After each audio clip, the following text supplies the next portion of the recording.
Séquence numéro 36 de 6e, exercice 50 de la page 153. 50, il a. Dans chaque cas, exprimez le volume dans une unité plus adaptée.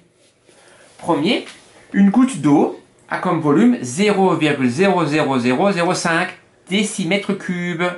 Donc je vais placer ce nombre dans le tableau. Je commence comme d'habitude par les unités. Et donc le chiffre des unités, c'est un 0. Donc j'écris en noir, virgule, 0, 0, 0, les 3 zéros, 0,5. Donc là, j'ai placé le volume d'une goutte d'eau dans le tableau. Et moi, je veux une unité plus adaptée. Je vais par exemple prendre des millimètres cubes. Si je le veux en millimètres cubes, j'ai 5 dizaines et donc 0 unité. Et donc ça fait 50 millimètres cubes. Deuxième, une piscine. Pour lire le nombre, je fais les paquets de 3.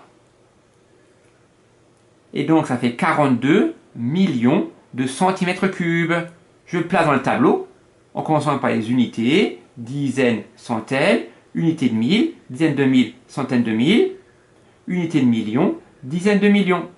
Et donc ça fait 42 mètres cubes, 2 dans les unités et 4 dans les dizaines, 42 mètres cubes.